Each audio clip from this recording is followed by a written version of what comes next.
Hello everyone, this is Priyanka and I welcome you all to my channel.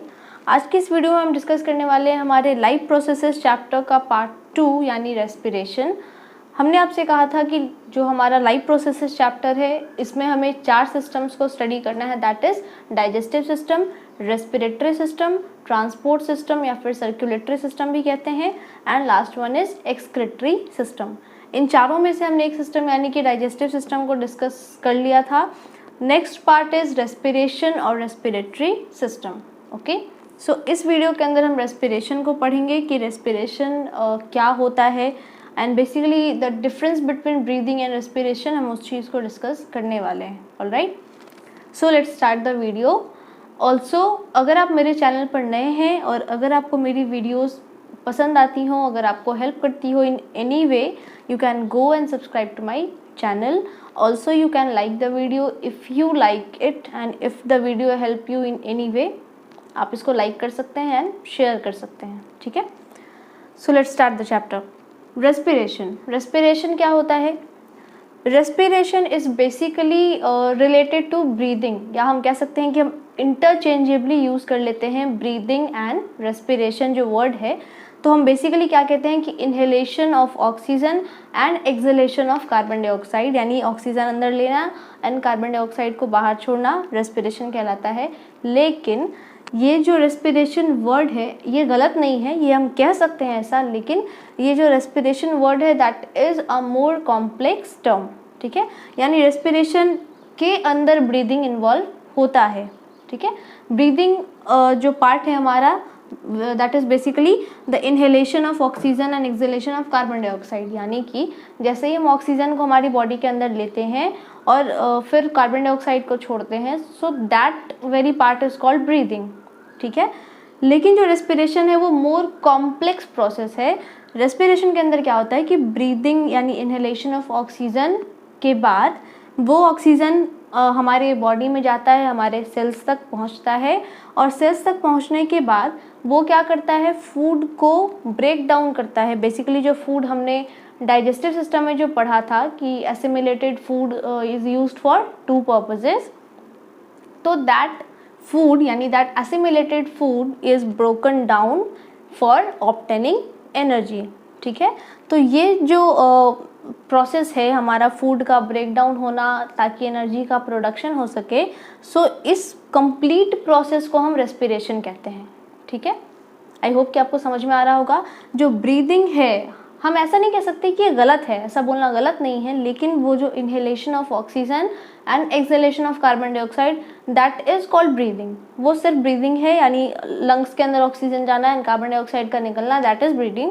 लेकिन breathing के बाद जो हमारा जो ऑक्सीजन है वो जब बॉडी के सेल्स के द्वारा यूज़ किया जाता है और उसके बाद फूड बर्न होके एनर्जी प्रोड्यूस करता है, so that complete mechanism is what, respiration, यानी इसी के अंदर ब्रीदिंग इन्वॉल्व है। ऑलराइट, सो हम कह सकते हैं कि inhalation of oxygen and exhalation of carbon dioxide and the process by which oxygen is used by the body cells to break down sugar and obtain energy।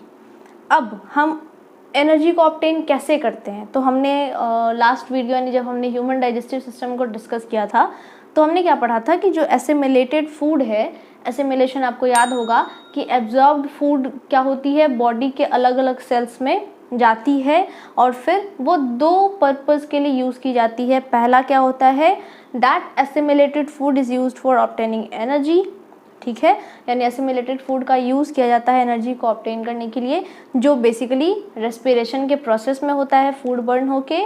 और दूसरा काम क्या है, assimilated food is also used for growth and repair of body cells, यानी जो हमारे body के sales हैं उनके ग्रोथ और उनके रिपेयर, क्योंकि बहुत सेल्स हमारे बॉडी में हर दिन मरते भी रहते हैं, बहुत सेल्स रैप्चर हो जाते हैं किसी न किसी वजह से। तो हमारे बॉडी का कोई भी सेल अगर ख़राब हो चुका है या उसको रिपेयरमेंट की ज़रूरत है तो उस कंडीशन में भी हम एसिमिलेटेड फूड का यूज़ करते हैं, ठीक है। आपको प्रोसेस याद होगा, आई होप कि आप भूले नहीं होंगे डाइजेशन के जो भी प्रोसेस हमने डिस्कस किया था, और जो भी कॉन्सेप्ट्स है वो इंटर रिलेटेड होते हैं, इसलिए आप कभी भी प्रीवियस वीडियोस को ना भूलें, that would be beneficial for you, ठीक है। सो हमने यहाँ तक समझ लिया, दैट इज़ क्लियर। नेक्स्ट, अब हम कह सकते हैं कि ब्रीदिंग एंड रेस्पिरेशन में क्या अंतर है। तो सिर्फ छोटा सा अंतर है। ब्रीदिंग क्या होता है, एक सिंपल फिजिकल प्रोसेस है जिसमें क्या होती है, सिर्फ हमारी लंग्स इन्वॉल्व होती है, यानी कि हम सिर्फ ऑक्सीजन को इनहेल करते हैं एंड कार्बन डाइऑक्साइड को एक्सहेल करते हैं, that's it, that is called breathing. ठीक है। लेकिन respiration is a complex biochemical process. Why? क्योंकि रेस्पिरेशन में क्या होता है, केमिकल रिएक्शन होता है, यानी फूड बर्न होके एनर्जी प्रोड्यूस करता है, कार्बन डाइऑक्साइड प्रोड्यूस करता है, so that is basically a chemical reaction. ठीक है। तो रेस्पिरेशन एक कंप्लीट बायोकेमिकल प्रोसेस है एंड जो ब्रीदिंग का प्रोसेस है दैट कम्स अंडर रेस्पिरेशन। ठीक है, ये इससे अलग नहीं है, ये ब्रीदिंग रेस्पिरेशन में ही इंक्लूडेड है। और ब्रीदिंग के साथ साथ इसमें क्या इंक्लूडेड है, ऑक्सीडेशन ऑफ फूड। ठीक है, यानी रेस्पिरेशन में दो चीज़ें होती है, पहला ब्रीदिंग एंड दूसरा व्हाट, ऑक्सीडेशन ऑफ फूड, यानी कि फूड का ऑक्सीजन के प्रेजेंस में क्या होना, ब्रेक डाउन होना और एनर्जी का प्रोडक्शन करना। ठीक है, that complete mechanism is called what, respiration. ठीक है, तो हम कह सकते हैं ड्यूरिंग रेस्पिरेशन नंबर 1 क्या क्या होता है, ऑक्सीजन इज इनहेल्ड, जिसको आप ब्रीदिंग कह सकते हो, इस तरीके से हम सांस लेते हैं। ठीक है, तो हमने क्या किया, ऑक्सीजन अंदर लिया। ठीक है, नेक्स्ट क्या होता है, वो oxygen is used by the body cells to release energy by burning food. ठीक है, यानी जो हमने ऑक्सीजन अंदर लिया यानी हमारे लंग्स में गया, तो लंग्स में जाने के बाद वो क्या होती है, सेल्स में पहुंचती है एंड उसके बाद फूड बर्न होता है और एनर्जी का प्रोडक्शन होता है। ठीक है, and next part and last part is exhalation of waste product, यानी कि जब फूड बर्न होता है, पूरा जो केमिकल रिएक्शन है रेस्पिरेशन का, तो उसके रिजल्ट के तौर पे या उसका जो बाई प्रोडक्ट होता है, जिसको आप वेस्ट मटेरियल कह सकते हैं, तो जो रेस्पिरेशन का जो बाई प्रोडक्ट है वो क्या है, कार्बन डाइऑक्साइड एंड वाटर। ठीक है, यानी कि फूड के बर्न होने के बाद एनर्जी के साथ साथ क्या क्या प्रोड्यूस होता है, carbon dioxide, also water vapour. तो carbon dioxide and water are the by product या वेस्ट प्रोडक्ट्स ऑफ रेस्पिरेशन। तो इस बाई प्रोडक्ट को क्या किया जाता है, हम एक्सहेल के थ्रू, यानी जब हम सांस छोड़ते हैं इस तरीके से, जब हमने सांस छोड़ा तो हम क्या करते हैं, जो हमारा बाई प्रोडक्ट था उसको हमने बाहर निकाल दिया, विच इज कॉल्ड एक्सहेलेशन। ठीक है, so this is the process of respiration.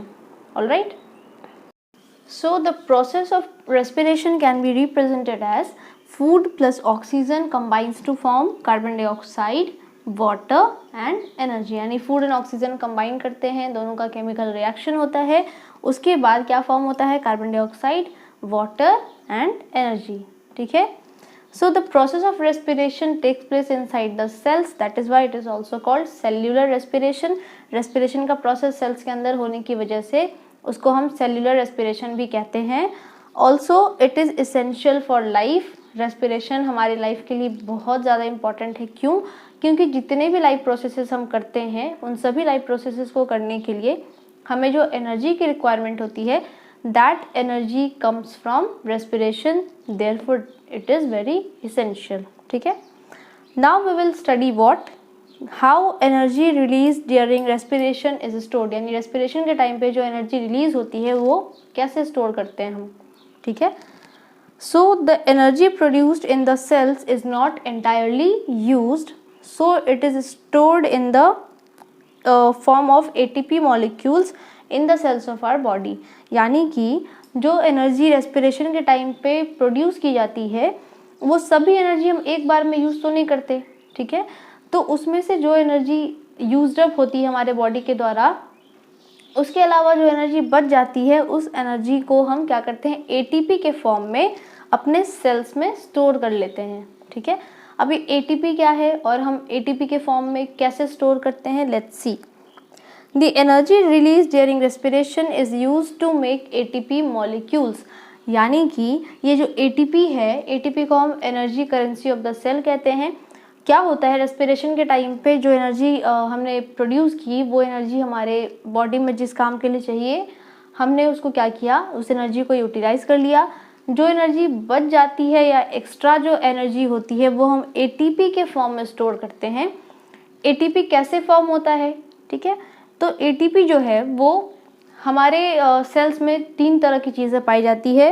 एक होता है एडीपी जिसको हम एडेनोसिन डाइफॉस्फेट कहते हैं, एक होता है पीआई जिसको हम इनऑर्गेनिक फॉस्फेट या फॉस्फेट भी कह सकते हैं, और एक होता है एटीपी, ठीक है। ये तीनों हमारे सेल्स में प्रेजेंट हैं। तो जो एटीपी है यानी adenosine triphosphate that is high energy content, ठीक है। यानी कि जो एनर्जी रेस्पिरेशन के टाइम पे रिलीज होती है उसी एनर्जी का यूज़ करके एटीपी मॉलिक्यूल्स बनाया जाता है। आप यहाँ देख सकते हैं एडीपी यानी एडेनोसिन डाइफॉस्फेट, डाई का मतलब क्या होता है 2, ठीक है। डाई का मतलब 2 यानी कि फॉस्फेट का 2 ग्रुप, ठीक है। तो adenosine diphosphate plus phosphate combines to form ATP. Adenosine diphosphate और फॉस्फेट ने एनर्जी को यूज़ करके, ये एनर्जी कौन सा एनर्जी है, जो एनर्जी यहाँ पे रिलीज की गई थी at the time of respiration. तो एडीपी क्या करती है, फॉस्फेट के साथ कंबाइन करती है, एनर्जी को यूज़ करती है और उसके बाद वो एटीपी फॉर्म करती है जिसको हम क्या कहते हैं, एडेनोसिन ट्राइफॉस्फेट। आप इस इक्वेशन को ध्यान से समझें। यहाँ एडीपी में क्या था, डाइफॉस्फेट यानी फॉस्फेट का 2 ग्रुप प्लस फॉस्फेट यानी सिंगल फॉस्फेट, ये दोनों कंबाइन करते हैं। कंबाइन करने के लिए इनको क्या चाहिए, एनर्जी। ये एनर्जी कौन सा यूज़ करते हैं, जो रेस्पिरेशन के टाइम पे रिलीज की गई थी। तो ये दोनों कंबाइन करके 2 और 1 क्या हो गए, 3, यानी कि ये क्या फॉर्म करते हैं, ATP which is called adenosine triphosphate, ठीक है।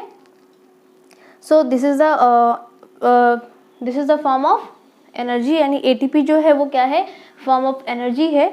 एडीपी भी एक फॉर्म ऑफ एनर्जी है, लेकिन हमारे बॉडी में जो एनर्जी स्टोर्ड होती है वो एटीपी के फॉर्म में होती है, क्योंकि ये क्या है, एक हाई एनर्जी कंटेंट है, जबकि जो एडीपी है वो लो एनर्जी कंटेंट है। कहने का मतलब कि अगर हमारी बॉडी में हम एडीपी के फॉर्म में एनर्जी स्टोर करेंगे तो क्या होगा, वो एनर्जी बहुत जल्दी यूज्ड अप हो जाएगी, उसकी जो स्टोरेज जो पावर है वो बहुत कम होगी, वो बहुत जल्दी खत्म हो जाएगी आपके बॉडी में। आप बहुत छोटे छोटे से काम करेंगे और जो एनर्जी होगी वो सारी की सारी यूज्ड अप हो जाएगी। दैट इज़ वाई हम एडेनोसिन ट्राइफॉस्फेट यानी एटीपी के फॉर्म में स्टोर करते हैं which is high energy content. तो ऐसा करने से क्या होता है कि हमारी जो एनर्जी है वो बहुत जल्दी यूज्ड अप नहीं होती, वो एक जगह पे स्टोर्ड रहती है। उसके बाद जैसे ही जब बॉडी को ज़रूरत पड़ती है एनर्जी की, तो ये एटीपी फिर क्या होता है, ब्रेक डाउन हो जाता है और फिर बॉडी को अलग अलग काम करने के लिए एनर्जी प्रोवाइड कर देता है, ठीक है। आप इसको ऐसे समझ सकते हैं कि आपने देखा होगा, हम बचपन में, या आप में से कई लोग जानते होंगे, हम जो चुक्कड़ होते हैं ना, मिट्टी के जो चुक्कड़ होते हैं उसमें कॉइन्स जमा करते थे, जो सिक्के आते थे। तो जो कॉइन्स होते हैं वो बहुत जल्दी खर्च हो जाते हैं, है ना। छोटे छोटे कामों के लिए हम क्या करते हैं, उस कॉइन्स को हम यूज़ करते रहते हैं और वो बहुत जल्दी खत्म हो जाते हैं। लेकिन अगर हम उसी कॉइन को नोट के फॉर्म में रखते हैं या फिर किसी ऐसी चीज़ के फॉर्म में, फॉर एग्जांपल आपने मनी को क्या किया, गोल्ड के फॉर्म में रख दिया, ठीक है, तो वो क्या होगी, वो स्टोर्ड रहेगी और फिर आप उसका यूज़ कर सकते हो जब भी आप चाहो उस चीज़ को। जैसे आपने अगर नोट में रखा है तो उस नोट को आप जैसे जैसे आपको जितनी ज़रूरत है, आप उस ज़रूरत के हिसाब से आप उसको थोड़ा थोड़ा करके यूज़ कर सकते हो, तो वो लंबे टाइम तक वो चलती रहती है। दैट इज़ वाई हम उसको नोट में कन्वर्ट करके रखते थे, और जो सिक्के होते हैं वो बहुत जल्दी खर्च हो जाते हैं, ठीक है। तो इस तरीके से आप समझ सकते हो कि जो एटीपी है, ठीक है, वो हाई एनर्जी कंटेंट है, तो वो बहुत जल्दी खत्म नहीं होती। जैसे जैसे बॉडी सेल्स को उसकी ज़रूरत पड़ती है वो ब्रेक डाउन होके और सेल्स को एनर्जी प्रोवाइड करता रहता है धीरे धीरे, और वो स्टोर्ड होके रहता है हमारे सेल्स में, ठीक है। जबकि अगर एडीपी की बात करें तो वो बहुत जल्दी खत्म हो जाती है, ठीक है। That is Y energy is stored in the form of ATP. Alright, phosphate को हम पीआई कहते हैं, यानी उसको हम इनऑर्गेनिक फॉस्फेट या सिंपल फॉस्फेट कह सकते हैं। उसमें क्या होता है, एक फॉस्फोरस एंड ऑक्सीजन दोनों का ग्रुप मिलके क्या बनता है, फॉस्फेट, ठीक है। सो जो एटीपी सेल्स के अंदर प्रोड्यूस होती है, that ATP can be broken down using water to release energy. यानी जो एटीपी के फॉर्म में जो हमारी एनर्जी स्टोर्ड है, उस एटीपी को हम ब्रेक डाउन कर सकते हैं जब भी सेल्स को ज़रूरत पड़ती है। मतलब इंटरनली अगर सेल्स के अंदर कोई भी एंडोथर्मिक रिएक्शन चल रहा होता है, फॉर एग्जांपल प्रोटीन का सिंथेसिस होता है सेल्स में, एंड जितने भी काम आप करते हो आप सभी जानते हैं कि हमारे बॉडी में कुछ भी काम हो रहा होता है तो वो नर्व इम्पल्सेस के थ्रू, यानी जो नर्व सेल हैं आपके ब्रेन में, तो वो नर्व इम्पल्सेस क्या करती हैं कि ब्रेन तक मैसेज लेके जाती हैं, फिर मैसेज वापस लेके आती हैं कि आपको किस तरह का रिएक्शन देना है। तो कंडक्शन ऑफ नर्व इम्पल्सेस और इस तरह के बहुत सारे फंक्शंस हमारे बॉडी में चल रहे होते हैं। एक्सटर्नली भी आप बहुत सारे काम कर रहे होते हैं, जैसे आपको कुछ उठाना हुआ या कुछ काम करना हुआ इस तरीके से। तो बॉडी सेल्स को जिस भी काम के लिए एनर्जी की ज़रूरत पड़ती है, उस केस में क्या होता है कि जो एटीपी है वो एटीपी ब्रेक डाउन होके एडीपी में कन्वर्ट करता है एंड एनर्जी प्रोड्यूस करता है, ठीक है। और उस एनर्जी का यूज़ फिर सेल्स कर लेते हैं जिस भी काम के लिए उसको चाहिए। That is why ATP is known as energy currency of the cell, ठीक है। इतनी सी बात आप याद रखें, आप इसको रिलेट कर सकते हैं उस एग्जाम्पल से कि बहुत लोग क्या करते हैं कि पैसे का मैंने आपको एग्जाम्पल दिया था कि बहुत लोग क्या करते हैं जिनके पास ज़्यादा पैसे होते हैं तो वो अपने पैसे को दूसरे फॉर्म में कन्वर्ट कर लेते हैं। फॉर एग्जांपल वो सोना खरीद के रख लेते हैं या फिर वो लैंड खरीद के रख लेते हैं। उससे क्या होता है कि जो उनके जो पैसे हैं, अब वो गोल्ड खरीदेंगे उसमें भी उनके पैसे लगेंगे, है ना, लैंड खरीदेंगे उसमें भी उनके पैसे ही लगेंगे, लेकिन उस कंडीशन में क्या होता है कि हमने उसको एक ऐसे फॉर्म में कन्वर्ट कर दिया जहाँ से वो ईजिली यूज्ड अप ना हो, है ना। अब जैसे किसी के पास अगर 50,000 कैश हैं और अगर किसी के पास 50,000 का सोना है, दोनों में डिफरेंस क्या है, जो कैश होंगे वो आपको कोई भी काम होगा तब उसको तुरंत यूज़ कर लेंगे और वो जल्दी जल्दी क्या होगा, यूज्ड अप हो जाएगा, एक टाइम के बाद ख़त्म हो जाएगा। लेकिन जो गोल्ड है वो गोल्ड हम क्या करेंगे, ऐसा तो नहीं है कि अगर हमें कोई भी काम हुआ तो हम उस गोल्ड का छोटा सा टुकड़ा काट के दे देंगे, ऐसा तो हम नहीं करेंगे ऑब्वियसली। तो उस कंडीशन में क्या होता है कि वो गोल्ड में कन्वर्ट होने से हमारी जो करेंसी है वो ईजिली यूज्ड अप नहीं होती। तो उससे आप रिलेट करके समझ सकते हैं कि एटीपी में कन्वर्ट होने से हमारी बॉडी का जो एनर्जी है वो बहुत जल्दी यूज्ड अप नहीं होता, वो स्टोर्ड होके रहता है और जैसे जैसे सेल्स को उसकी ज़रूरत पड़ती है वैसे वैसे वो एटीपी में कन्वर्ट होता रहता है एंड देन एक लिटिल अमाउंट ऑफ एनर्जी का प्रोडक्शन करता है जिससे सेल्स का काम चल जाए, ठीक है। Now we will study the two types of respiration, that is aerobic and anaerobic, ठीक है। रेस्पिरेशन भी दो तरह के होते हैं। It is surprising for you, आप सोच रहे होंगे कि रेस्पिरेशन का प्रोसेस बिना ऑक्सीजन के कैसे हो सकता है या दो तरीके से कैसे हो सकता है। तो इट इज़ पॉसिबल। जो रेस्पिरेशन है वो इन प्रेजेंस ऑफ ऑक्सीजन भी होता है और इन एब्सेंस ऑफ ऑक्सीजन भी होता है, यानी बहुत सारे जैसे ईस्ट प्लांट हैं या बहुत सारे बैक्टीरिया हैं इस तरीके के जो ऑक्सीजन के एब्सेंस में भी रेस्पिरेशन का प्रोसेस कर सकते हैं, ठीक है। सो सबसे पहले हम स्टडी करेंगे aerobic respiration. Aerobic means what, in presence of oxygen, ठीक है। तो the respiration which takes place in presence of oxygen is called what, aerobic respiration. Aerobic respiration में बेसिकली होता क्या है, जो ग्लूकोज है, आप सभी जानते हैं कि जो फूड हम खाते हैं वो फर्दर ग्लूकोज में कन्वर्ट होता है, यानी ग्लूकोज क्या है, एक एनर्जी का फॉर्म है। तो ग्लूकोज जो है वो एरोबिक रेस्पिरेशन में कम्प्लीटली ब्रेक डाउन हो जाता है। किस तरीके से होता है, लेट्स सी। ग्लूकोज क्या होगा, one molecule of glucose will convert to pyruvate, ठीक है, ये पहला स्टेप है। ग्लूकोज आप जानते हैं क्या होता है, एक सिंपल कार्बन एटम कंपाउंड है जिसमें 6 कार्बन एटम होते हैं, ठीक है। क्या लिखते हैं ग्लूकोज को हम, C6H12 एंड O6, यानी इसमें कार्बन के 6 मॉलिक्यूल्स होते हैं, 6 एटम होते हैं। तो ये जो है वो 6 कार्बन एटम कंपाउंड है ग्लूकोज। ये क्या होता है कि 6 कार्बन से 3 कार्बन एटम यानी पायरुवेट में कन्वर्ट हो जाता है, ठीक है। और ये जो ग्लूकोज से पायरुवेट बनने का प्रोसेस है वो होता है साइटोप्लाज्म में, यानी सेल के अलग अलग पार्ट्स होते हैं। तो ग्लूकोज से पायरुवेट बनने का जो प्रोसेस है वो सेल के साइटोप्लाज्म में होता है और इस प्रोसेस को हम क्या कहते हैं, ग्लाइकोलाइसिस। ये छोटे छोटे पॉइंट्स आप याद रखें, it is very important. Glucose, one molecule of glucose will convert to pyruvate, ठीक है। पायरुवेट क्या है, 3 कार्बन एटम कंपाउंड है, ठीक है। इस प्रोसेस को हम क्या कहेंगे, ग्लाइकोलाइसिस। और ये कहाँ पे होगा, साइटोप्लाज्म में। और ये जो प्रोसेस है यानी conversion of glucose to pyruvate, इस प्रोसेस को ऑक्सीजन की ज़रूरत नहीं पड़ती है, ये बिना ऑक्सीजन का भी हो जाता है, ठीक है। तो इस चीज़ को याद रखें। फर्दर क्या होता है, पायरुवेट से ऑक्सीजन के प्रेजेंस में क्या फॉर्म होता है, carbon dioxide, water and 38 ATP, यानी कंसिडरेबल अमाउंट ऑफ एनर्जी का प्रोडक्शन होता है।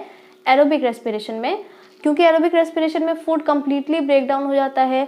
दूसरी बात, यहाँ पे ऑक्सीजन प्रेजेंट होता है, ऑक्सीडेशन होता है फूड का, तो यहाँ पे 38 ATP यानी एक बहुत ज़्यादा एनर्जी का प्रोडक्शन हो जाता है। ऑलराइट, सो ये चीज़ें, छोटी छोटी चीज़ें आपको ध्यान में रखने की ज़रूरत है।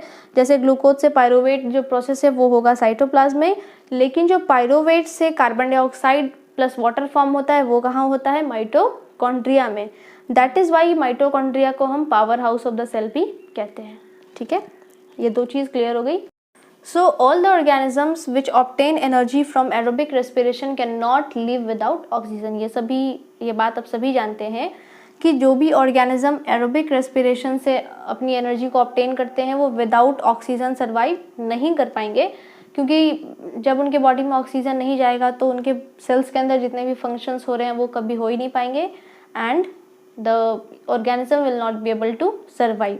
ठीक है, so aerobic respiration basically human beings में, कैट्स में, डॉग्स में एंड जितने भी आप कॉम्प्लेक्स मल्टी सेलुलर ऑर्गेनिज्म जो देखते हैं मोस्टली उन सभी में एरोबिक रेस्पिरेशन ही होता है। बस कुछ ऐसे ऑर्गेनिज्म, माइक्रो ऑर्गेनिज्म हैं जैसे yeast and some kind of bacteria जो एनएरोबिक रेस्पिरेशन को परफॉर्म करते हैं। अदरवाइज बाकी जितने भी हैं वो सभी क्या करते हैं? एरोबिक रेस्पिरेशन ही करते हैं। ठीक है, so next is anaerobic respiration. The respiration which takes place without oxygen is called what? Anaerobic respiration. इसके नाम से ही आपको समझ में आ रहा होगा कि इस तरह के रेस्पिरेशन में ऑक्सीजन की ज़रूरत नहीं पड़ती है, that is why it is called anaerobic. ठीक है, इसमें क्या होता है? ये जो आपका फर्स्ट पार्ट है that is conversion of glucose to pyruvate, ये सेम रहेगा। ठीक है, बाकी जो नेक्स्ट पार्ट है वो चेंज हो जाता है। फर्स्ट पार्ट बिल्कुल सेम है, यानी 1 molecule of glucose will convert into pyruvate. ठीक है, एंड ये जो कन्वर्जन होगा वो साइटोप्लाज्म में होगा और इसको हम क्या कहेंगे? ग्लाइकोलाइसिस। ये आपने एरोबिक में भी पढ़ा था, ये पार्ट बिल्कुल सेम है। यहाँ पे क्या होता है, यानी पायरोवेट से हमने एरोबिक में क्या पढ़ा था? Pyruvate will convert to carbon dioxide and water. यहाँ पे क्या होगा कि pyruvate in the absence of oxygen, क्योंकि यहाँ पे ऑक्सीजन नहीं है, ऑक्सीजन की कमी है, तो ये पायरोवेट इथेनॉल में कन्वर्ट हो जाएगा। अच्छा, यहाँ पे दो चीज़ें होती है, यानी कि एनारोबिक रेस्पिरेशन में दो इक्वेशन आप कह सकते हैं, दो चीज़ें फॉर्म हो जाती है। पहला तो ये कि जो पायरोवेट है वो कन्वर्ट हो जाएगा इथेनॉल में। ठीक है, जिसको हम ईस्ट फर्मेंटेशन भी कहते हैं, and ethanol plus carbon dioxide and 2 ATP, यानी कि आप देख सकते हैं वहाँ पे हमें एरोबिक में 38 ATP मिल रहा था which was considerable amount of energy. वो एनर्जी बहुत ज़्यादा प्रोड्यूस करता है, लेकिन यहाँ पे एनर्जी का प्रोडक्शन बहुत कम होता है। ठीक है, तो पहला तो ये हो गया कि पायरोवेट कन्वर्ट हो जाएगा इथेनॉल में। ये बेसिकली ईस्ट में होता है, जिसको हम ईस्ट फर्मेंटेशन भी कहते हैं। दूसरा क्या होता है कि पायरोवेट जो है वो लैक्टिक एसिड में कन्वर्ट होता है, जो कि कहाँ होता है? हमारे ह्यूमन बींग्स में and most of the animals. आपने देखा होगा जो लॉयन, टाइगर, चीता, डियर, ये सब क्या करते हैं? कभी कभी बहुत ज़्यादा तेज़ भागते हैं। ठीक है, या हम क्या करते हैं, कभी कभी हम कुछ ऐसा काम करते हैं जैसे हम विग्रस फिजिकल एक्सरसाइज कर लेते हैं, बहुत ज़्यादा एक्सरसाइज कर लेते हैं एक टाइम पे, या फिर लगातार हम काम करते रहते हैं। तो इस तरह की चीज़ें जब हम करते हैं, या जो एथलीट होते हैं वो बेसिकली उनको बहुत ज़्यादा अमाउंट ऑफ एनर्जी की ज़रूरत पड़ती है, या जो लोग बहुत तेज़ भागते हैं, तो इस तरह की जो भी चीज़ें हम करने लगते हैं, बहुत तेज़ आप सीढ़ियाँ चढ़ते हैं या बहुत तेज़ आप कूदते हैं, भागते हैं, उस केस में क्या होता है कि हमारे बॉडी में हमारा जो एनर्जी है वो बहुत जल्दी यूज़ होता है, और जो एनर्जी का प्रोडक्शन है उसको होने में टाइम लगता है। ठीक है, तो इस वजह से हमारी एनर्जी बहुत जल्दी ख़त्म हो जाती है, जो ऑक्सीजन है वो बहुत जल्दी ख़त्म हो जाता है। उस केस में जो पायरोवेट है वो क्या फॉर्म करता है? अगर ईस्ट में होगा तो वो इथेनॉल फॉर्म करेगा, जिसको हम ईस्ट फर्मेंटेशन भी कहते हैं। और अगर ये कंडीशन ह्यूमन बींग के अंदर होता है, समटाइम्स होता है ह्यूमन बींग्स में, तो ह्यूमन बींग्स या फिर जो एनिमल्स है, फास्ट रनिंग एनिमल्स स्पेशली, जैसे लॉयन, टाइगर, चीता, उन सब में अगर ऐसा होगा तो क्या फॉर्म करेगा? Lactic acid plus carbon dioxide. ठीक है, तो यहाँ पे ईस्ट फर्मेंटेशन में क्या होगा कि जो पायरोवेट है that will get converted into ethanol, मतलब C2H5OH, ये इथेनॉल का केमिकल फॉर्मूला है। Ethanol plus carbon dioxide and plus 2 ATP, यानी एनर्जी यहाँ पे बहुत कम प्रोड्यूस होती है, क्योंकि जो फूड है वो कम्प्लीटली ऑक्सीडाइज्ड नहीं होता। यहाँ पे सिर्फ पार्शियल ऑक्सीडेशन होने की वजह से एनर्जी का प्रोडक्शन बहुत कम होता है। ठीक है, उसके बाद ये जो होल प्रोसेस है, यानी कि एनारोबिक रेस्पिरेशन का जो होल प्रोसेस है वो साइटोप्लाज्म के अंदर ही होगा। ये प्रोसेस माइटोकॉन्ड्रिया में नहीं होता है। ठीक है, अब आप सोचेंगे कि माइटोकॉन्ड्रिया में क्यों नहीं होता है। उसका रीज़न ये है कि ईस्ट में माइटोकॉन्ड्रिया होती ही नहीं है। ईस्ट में या जिस भी बैक्टीरिया में ये जो एनारोबिक रेस्पिरेशन का प्रोसेस है, तो उस तरह के बैक्टीरिया या फिर ईस्ट में माइटोकॉन्ड्रिया नहीं होती है। That is Y anaerobic respiration in सभी में क्या होगा, साइटोप्लाज्म के अंदर ही होता है। माइटोकॉन्ड्रिया की ज़रूरत वहाँ पे नहीं होती। ठीक है, then anaerobic respiration takes place in humans, यानी जब हम विगरस फिजिकल एक्सरसाइज कर लेते हैं या कोई भी आप ऐसा काम करते हैं जो बहुत तेज़ी से आप कर रहे हो, बहुत तेज़ी से भागना, बहुत तेज़ी से सीढ़ियाँ चढ़ना। ठीक है, तो उस तरह के काम जब भी हम करते हैं, या कुछ एनिमल्स जो बहुत तेज़ भागते हैं, उस कंडीशन में क्या होता है कि ऑक्सीजन हमारे बॉडी में बहुत जल्दी ख़त्म हो जाती है। तो ऑक्सीजन की कमी की वजह से जो पायरोवेट है वो हमारे बॉडी या एनिमल्स के बॉडी में लैक्टिक एसिड में कन्वर्ट हो जाता है, और फिर वो लैक्टिक एसिड हमारे मसल्स में जाके जमा हो जाता है, जिसकी वजह से मसल में क्या होने लगती है, एक पेन फील होती है हमें, जिससे हम क्या कहते हैं, मसल क्रैम्प्स। ठीक है, आपने ये चीज़ देखी होगी, एनिमल्स को भी ये चीज़ें होती है, खास करके जो फास्ट रनिंग एनिमल हैं उसे मसल क्रैम्प की प्रॉब्लम होती है बहुत ज़्यादा। एंड जो ह्यूमन बींग्स है, आपने अपने घरों में भी नोटिस किया होगा, कईयों को तो ये शिकायत होती है कि पैर में दर्द होता है काफ़ी ज़्यादा। स्पेशली हमारी जो मम्मी होती है, जो काफ़ी ज़्यादा काम करती हैं, जो वर्किंग मॉम्स होती हैं, तो उनको ऐसा होता है कि जो पैर हैं हमारे, ठीक है, तो हमारे पैर के तलवे में मतलब दर्द होती रहती है, या फिर हमारे नेक में, या बहुत सारे पार्ट्स में इस तरीके का मस्कुलर क्रैम्प्स होता है। तो वो मस्कुलर क्रैम्प क्यों होता है, जब हम बहुत ज़्यादा काम करते रहते हैं, दौड़ते भागते रहते हैं, उस कंडीशन में क्या होती है, हमारे बॉडी में ऑक्सीजन का सप्लाई कम होने की वजह से जो पायरोवेट है वो लैक्टिक एसिड में कन्वर्ट हो जाता है। ठीक है, और वो लैक्टिक एसिड हमारे मसल्स के अलग अलग हिस्सों में, हमारे पैर में या हमारे नेक में अलग अलग हिस्सों में वो जमा हो जाता है, जिसकी वजह से हमें मसल क्रैम्प्स होने लगते हैं और हमें पेन फील होता है। ठीक है, so this results in muscular cramps in humans और एनिमल्स। तो आप ये चीज़ ध्यान में रखें कि जब भी आप बहुत ज़्यादा काम करते हैं तो उस कंडीशन में आपको मस्कुलर क्रैम्प्स होने की समस्या हो सकती है। तो आप इस बात का ध्यान रखें कि आप जब भी काम करें तो थोड़ा सा ब्रेक लेके करें। आप एकदम से काम करना स्टार्ट ना कर दें। कोई भी काम अगर आप कर रहे हो तो आराम आराम से करें, बीच में थोड़ा सा रेस्ट दें बॉडी को, ताकि, और अगर जहाँ पे भी क्रैम्प फील हो, इन केस अगर कईयों को ये प्रॉब्लम होती है, पैर वाली जो प्रॉब्लम है बहुत लोगों को होती है, तो उस कंडीशन में आप क्या कर सकते हैं, उस क्रैम्प को दूर करने के लिए आप हॉट वाटर मसाज का यूज़ कर सकते हैं। मतलब आप गर्म पानी में अपने पैरों को, या जहाँ पे भी आपको पेन फील हो, आप उसको वहाँ पे डाल सकते हैं, या हॉट वाटर बाथ भी ले सकते हैं।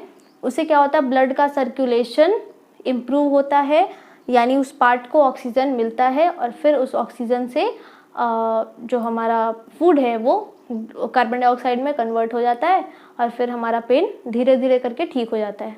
ठीक है, so this is the process of anaerobic respiration. दो चीज़ें होती है इसमें। पहले में क्या होगा, ईस्ट में या बैक्टीरिया में अगर होगा तो क्या होगा, pyruvate will get converted into ethanol.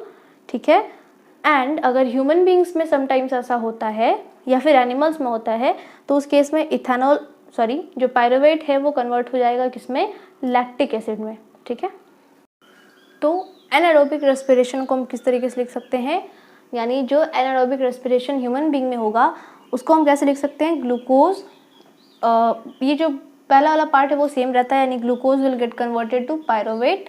ठीक है, पायरोवेट से क्या होगा, एब्सेंस ऑफ ऑक्सीजन, यानी कि ऑक्सीजन यहाँ पे नहीं होगा।